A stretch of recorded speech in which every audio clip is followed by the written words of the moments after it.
40 से 45 दिन more than enough है to have a good score. 4 subject जो कोर आपकी ब्रांच पे है, अगर उस पर आपने फोकस कर लिया, you have the score of this. बिल्कुल आपको कहीं कोई किताब खोलने की जरूरत नहीं है, सिर्फ और सिर्फ क्लास नोट्स और जो कंटेंट टीचर पढ़ाए उसको फोकस करके जाओ। जो क्वेश्चन आ रहा है सिर्फ उन्हीं क्वेश्चन को अटेम्प्ट करना है, बाकी क्वेश्चन में रिस्क नहीं लेना है, नेगेटिव मार्किंग नहीं होने देना है। टारगेट आपको 200 नहीं करना है, 120 तक भी पहुंचते हो, that is more than enough है। हेलो माय डियर स्टूडेंट्स, देखो आज इन दिनों बहुत सारे बच्चों का बड़ा क्वेरी आ रहा है कि सर इंजीनियरिंग सर्विसेज के जनरल स्टडीज का क्या करें और कैसे करें। बहुत सारे बच्चों को क्वेरी आ रहे हैं कि सर हमने गेट का तो सही चल रहा है लेकिन I am not able to catch कि इंजीनियरिंग सर्विसेज का जो जीएस का पेपर है उसको कैसे कवर करें।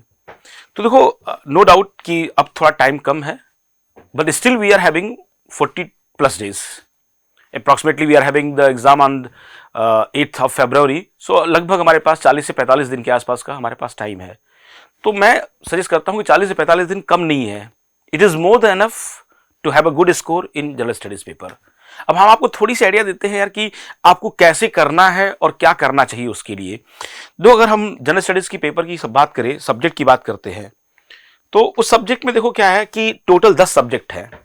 टोटल हमारे पास 10 सब्जेक्ट है और अगर हम बात करें इन 10 सब्जेक्ट में तो देखो एक है हमारे पास environment, material science, ethics, ICT, project management, drawing design safety, standards and quality, current affair, plus हमारे पास होता है mathematics and aptitude, maths plus aptitude.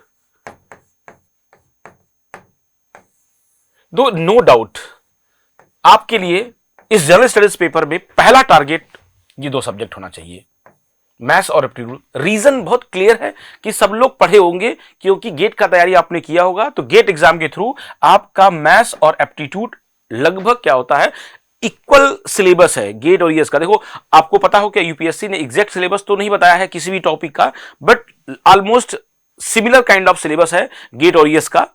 तो आप पहला टारगेट तो इसको करके रखेंगे और ये लगभग जो लोग सोच रहे होंगे ईएस की तैयारी करने का या गेट का तैयारी करने का, तो वो लोग पर रखे होंगे मैथ्स और एप्टीट्यूड। अच्छा, इसमें एक सबसे इंपॉर्टेंट पॉइंट देखो क्या है, मैथ्स जो डबल ई ब्रांच के बच्चे हैं, इलेक्ट्रिकल ब्रांच के बच्चे, उनको तो 100% मैथ्स पे थोड़ा एडवांस फोकस करना है क्योंकि उनके लिए ये टॉपिक जीएस का भी पार्ट है और टेक्निकल सब्जेक्ट का भी पार्ट है। मतलब उनके लिए टोटल कह सकते हो जीएस में 10 से 12 क्वेश्चन और प्रीलिम्स में और टेक्निकल के प्रीलिम्स में भी उनके पास 10 से 12 क्वेश्चन है। लगभग 20 से 25 क्वेश्चन के आसपास तो उनके पास यहां है मैथ्स से सिर्फ।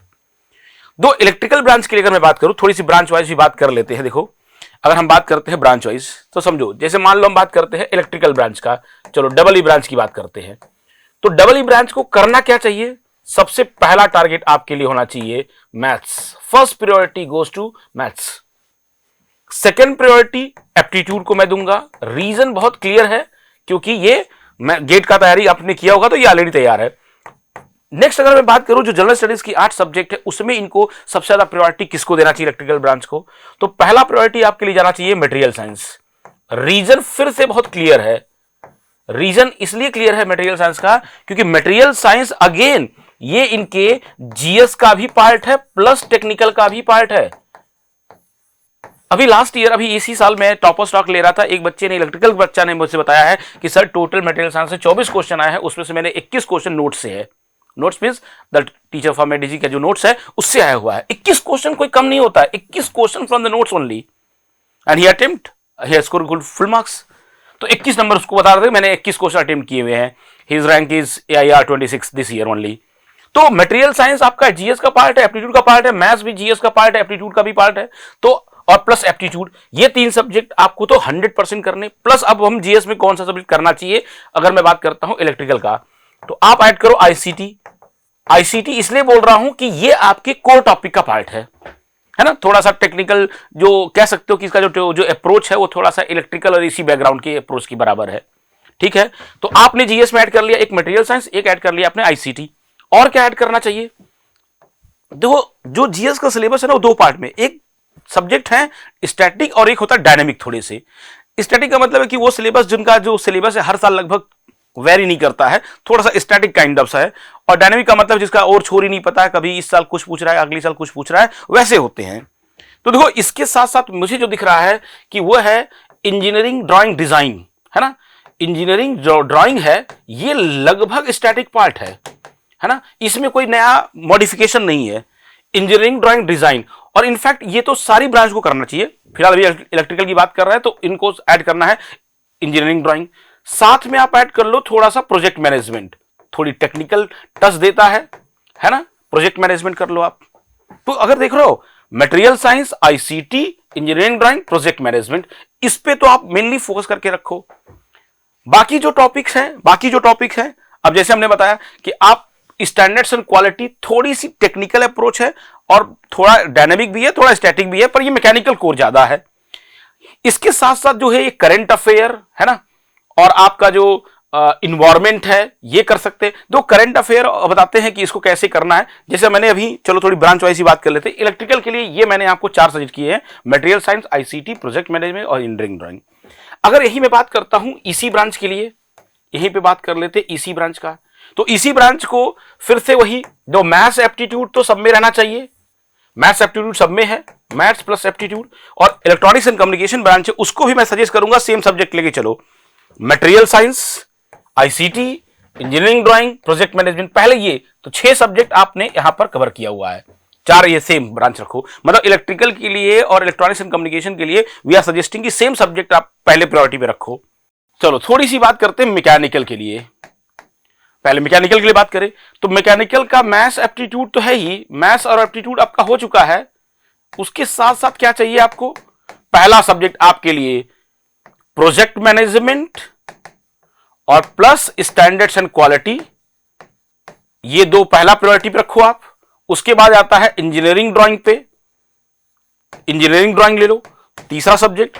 चौथा सब्जेक्ट आपके लिए प्रायोरिटी पे क्या होना चाहिए, चौथा सब्जेक्ट आप ले सकते हो इन्वायरमेंट, है ना। पर project management, standards and quality, engineering drawing, sorry environment नहीं, आपको भी लेना है क्या, मटेरियल साइंस। रीजन क्या है, वेरी सिंपल, मटेरियल साइंस क्यों लेना है, क्योंकि मटेरियल साइंस आपके टेक्निकल सब्जेक्ट का भी थोड़ा पार्ट है, जैसे सोम का पार्ट है ना। आप मटेरियल साइंस अलग से भी पढ़ते हैं, तो material science in fact maths aptitude, और तीसरा आप लो material science, then goes to project management and then goes to standards and quality, और देन हमने आपको जैसा बताया कि इंजीनियरिंग ड्राइंग को आप ले सकते हो। फिर आता है हमारे पास सिविल ब्रांच। अब सिविल के लिए हम क्या सजेस्ट करते हैं, मैथ्स एप्टीट्यूड कॉमन है सबके लिए। उसके बाद क्या आएगा, पहला priority project management, civil core होता है, और थोड़ा सा आप कोर ले चले, दूसरा ले लो आप मटेरियल साइंस। क्यों, क्योंकि मटेरियल साइंस आप थोड़ी बहुत सोम में पढ़ते हो आप, तो 2 तो आपके कोर टॉपिक हो गए। तीसरा मैं सजेस्ट करूंगा आप ले लो standards and quality, standards and quality लो। मतलब मैं आपको बता रहा हूं कि सिविल के लिए अगर मैं बात करूं थोड़ा सा यहां पे, सिविल के लिए क्या लेना चाहिए, तो सिविल का देखो मैथ्स एप्टीट्यूड के अलावा बता रहे हैं आपको, पहले क्या लेना है आपको, प्रोजेक्ट मैनेजमेंट, है ना। फिर मैंने बताया स्टैंडर्ड्स एंड क्वालिटी, और हमने क्या बताया आपको, engineering drawing and design and safety, और हमने आपको बताया एक सब्जेक्ट आपका मटेरियल साइंस। तो 4 आपके लिए भी बताया हमने। तो बाकी जो ये सब्जेक्ट है आईसीटी, इथिक्स और करंट अफेयर, दो ये सब्जेक्ट थोड़ा सा डायनेमिक है थोड़ा डायनेमिक है। इन सब्जेक्ट के लिए देखो आपको कोई चॉइस नहीं है, आपको पढ़ना है सिर्फ और सिर्फ मटेरियल, टीचर का दिया हुआ कंटेंट, टीचर का दिया हुआ कंटेंट पढ़ना है। इस साल मैंने एक स्टूडेंट रहा है निमेश चंद्रा मैकेनिकल का, जो ऑफलाइन स्टूडेंट हमारा रहा हुआ है, इस साल उसने टॉप ऑफ स्टॉक में ये बात बताई है कि उसने इसके लिए वो पढ़ता था इंडियन एक्सप्रेस का ऑडिटोरियल, पर अब जो टाइम तो है नहीं, 40 दिन बचा हुआ, 40 से 45 दिन बचा हुआ, तो आप इसमें अब इंडियन एक्सप्रेस का ऑडिटोरियल तो आप नहीं पढ़ पाओगे। बट समहाउ टीचर ने उन चीजों का आप देखोगे तो काफी कलेक्शन जो है वो नोट्स के थ्रू दे देते हैं। आप जो क्लास में टीचर कंटेंट प्रोवाइड करते हैं उसमें उन चीजों का कलेक्शन है। तो स्पेशली इन 3 सब्जेक्ट की अगर मैं बात करूं तो थोड़ी सी डायनेमिक होते हैं, है ना, करंट अफेयर, इथिक्स और हमने आपको क्या बता दिया है, एनवायरनमेंट। बट आप टीचर के नोट्स से ही आप इन पे कर पाओगे।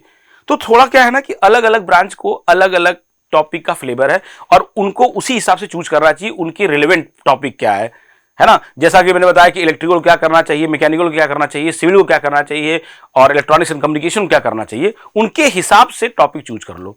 अब बात यह है कि ये करना है, करना कैसे है। तो करने के लिए अगर मैं बात करता हूं तो सबसे मोस्ट इंपॉर्टेंट चीज है कि जो हमारे स्टूडेंट है मेडी जी स्टूडेंट है, उनके लिए नोट्स उठाओ, मेडी जी का नोट्स लो जो आपके पास ऑलरेडी पड़ा हुआ है ना, आपने क्लास कर रखी होगी तो ठीक है। बाकी क्या है कि अगर अभी तक आपने कुछ भी नहीं किया है जीएस में, बट इस साल आप सोच रहे हो कि मुझे इस साल इसको क्रैक करना है, तो उसका एक सिंपल तरीका है ये है कि मेडी जी ने अभी रिसेंटली मैंने पढ़ा या मैंने देखा कि मेडी जी ने एक रिकॉर्डेड कोर्स लॉन्च किया है रिसेंटली, 200 आवर का इन्होंने एक रिकॉर्डेड कोर्स लॉन्च किया है, उसको आप ज्वाइन कर लो। और अगर 40 से 45 दिन में इसको कवर करना है तो आप क्या करो, स्पीड को थोड़ा 2x पे ले जाओ, है ना, या 1.5 पे ले जाओगे, बड़े आसानी से समझ में आएगा। उस कोर्स से आप इस पूरे चीजों को कवर कर सकते हो। तो देखो, अभी मैं इतना नहीं बोलूंगा कि बहुत टाइम हो गया या बहुत लेट हो गया, 40 से 45 दिन more than enough to have a good score, है ना। मतलब देखो, अगर मैं बात करता हूं कि अगर आप 120 का टारगेट लेके चलते हो जीएस में, दैट इज गुड स्कोर है। और उसके लिए मैंने जैसा बताया, मैथ एप्टीट्यूड के अलावा 4 सब्जेक्ट जो कोर आपकी ब्रांच पे है, अगर उस पर आपने फोकस कर लिया, you have the score of this.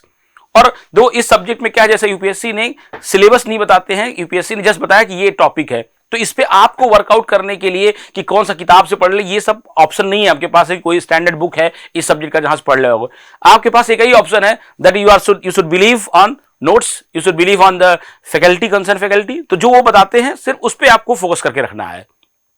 तो ये जो 200 आवर का जो आपको जो बताया जा रहा है कि लगभग जीएस हम लोग इतना ही आवर में कवर करते हैं एक्सक्लूडिंग मैथ्स और एप्टीट्यूड, ये हम 8 सब्जेक्ट की बात कर रहे हैं जो 200 आवर का है, तो उसके थ्रू आप बड़े आसानी से इसको कवर कर सकते हो। 45 डेज को आप कम मत समझिएगा। अगर आपने प्लान कर लिया कि मुझे जीएस करना है और इसी साल ईएस क्रैक करना है और through, that will be enough कि आप मेडी जी का नोट्स और ये या आप कोर्स ज्वाइन कर लिए हो तो कोर्स के थ्रू आप कर ले जाओगे एंड वो आपका काम हो जाएगा। बस आपको हियरार्की में यह याद जरूर रखना है कि किस सब्जेक्ट को मुझे पहले करना है और कैसे करना है। बिल्कुल आपको कहीं कोई किताब खोलने की जरूरत नहीं है, सिर्फ और सिर्फ क्लास नोट्स और जो कंटेंट टीचर पढ़ाए उसको फोकस करके जाओ। थोड़ा सा देखो, जब आपको बताएंगे कि हो सकता है कि थोड़ी बहुत एक आध टिप्स और याद रखिएगा कि व्हाइल सॉल्विंग द क्वेश्चन जब सॉल्व करने की बात आएगी तो उसमें एक बात आप जरूर ध्यान रखेंगे कि हो सकता है कि क्वेश्चन आपको नोट से मिले और मेजॉरिटी चांस है कि क्वेश्चन आपको नोट से मिलेंगे। अगर थोड़ा बहुत डेविएट होता है तो आप थोड़ा एलिमिनेशन ऑप्शन पे जाइएगा। एलिमिनेशन ऑप्शन का मतलब ये होता है कि जैसे एक किसी क्वेश्चन के 4 ऑप्शन है तो 4 ऑप्शन में से अगर 2 ऑप्शन आप एलिमिनेट कर पा रहे हैं तो वहां पर आप रिस्क लीजिएगा। बाकी हर क्वेश्चन में जो क्वेश्चन आ रहा है सिर्फ उन्हीं क्वेश्चन को अटेम्प्ट करना है, बाकी क्वेश्चन में रिस्क नहीं लेना है, नेगेटिव मार्किंग नहीं होने देना है। हाँ, जहां पे आपको एक कोई ऐसा क्वेश्चन है जिसके 4 ऑप्शन है, 2 ऑप्शन को आप एलिमिनेट कर पा रहे हो तो बाकी 2 ऑप्शन में आप रिस्क ले सकते हो, उतना रिस्क ले सकते हो। बाकी ऐसा नहीं कि कोई क्वेश्चन ब्लाइंडली है और आपने उस पर रिस्क ले लिया, बिल्कुल ऐसा नहीं करना है। जितना आए उतना ही करके जाना है। टारगेट आपको 200 नहीं करना है, 120 तक भी पहुंचते हो, that is more than enough है। तो जिस सब्जेक्ट को जैसा मैंने प्रायोरिटी में बताया है उस सब्जेक्ट को उस तरीके से फॉलो करके रखना। और देखो, इन सब्जेक्ट को आई विल सजेस्ट कि आप कोई शॉर्ट नोट्स बनाने की कोशिश मत करना इन दिनों में। जो पहले से बनाए हुए हैं दैट इज फाइन है, बट इन दिनों में क्या है, पूरी नोट्स का कवरेज करना है, तो कोई शॉर्ट नोट्स में फॉलो मत करना। हाँ, जब आप पढ़ना तो आप उसको कीवर्ड्स जो होते हैं उसको अंडरलाइन करना, यार कि यार ये टॉपिक है तो इसका ये कीवर्ड है, तो एक बार थ्रू आउट जब दोबारा रिवीजन करोगे तो आपको दिख जाएगा। तो क्योंकि अभी टाइम बहुत कम है, 40 से 45 दिन है, तो उतना में अगर करना है तो पूरा इस पे शॉर्ट नोट्स नहीं है कि पूरा एक बार पढ़े और फिर एक बार शॉर्ट नोट्स बनाए। शॉर्ट नोट्स बनाने का टाइम ओवर हो चुका है। अब केवल और केवल कोशिश करो कि एक बार के बजाय 2 बार पढ़ लो तो ज्यादा अच्छा है। और चूंकि रिकॉर्डेड कोर्स अगर आपको मिला है तो इससे बढ़िया कुछ हो नहीं सकता है। उसको जहां जहां की पॉइंट है, जहां जहां आपका लैग कर रहा है, उसको दोबारा रिवाइंड करके देख लेना है, ठीक है। तो that will be enough to crack this exam, ठीक है। जो जैसे जैसे जिस सीक्वेंस में मैं बताया हूं उन चीजों को फॉलो करते जाओगे, you will find comfortable in this exam, है ना। ये इंजीनियरिंग सर्विस एग्जाम के लिए आप अगर इन चीजों को फॉलो करते जाओगे, आपको दिखेगा कि यार जैसे 1-2 सब्जेक्ट आप करोगे आपको दिखेगा कि हाँ यार ये कर सकते हैं, ठीक है। तो चलो, all the best my dear students and thank you very much.